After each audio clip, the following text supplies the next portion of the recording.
Hello guys, मैं हूँ आप सबकी अपनी अनुपम मिश्रा और आप सभी के लिए लेके आई हूँ एक बहुत ही प्यारा उठान गीत। आइए सुनते हैं।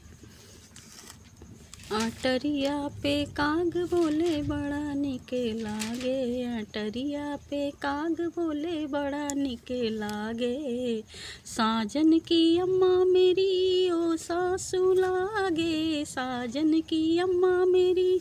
ओ सासू लागे, ललनवा की दादी लागे बड़ा निके लागे, अटरिया पे काग बोले बड़ा निके लागे, साजन की भाभी मेरी ओ जिठनी लागे, साजन की भाभी मेरी ओ जिठनी लागे, ललनवा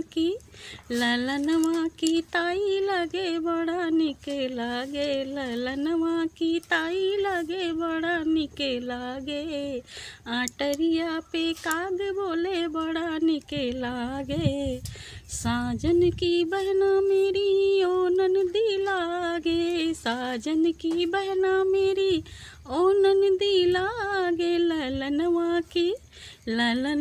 की बुआ लागे बड़ा निके लागे, अटरिया पे कागला बोले बड़ा निके लागे, साजन का भैया मेरा ओ देवर लागे, साजन का भैया मेरा ओ देवर लागे, ललनवा के चाचा लागे बड़ा निके लागे, अटरिया पे काग बोले बड़ा निके लागे। हेलो गाइस, कैसा लगा कमेंट में ज़रूर बताना। मिलते हैं नेक्स्ट वीडियो में, तब तक के लिए बाय एंड टेक केयर।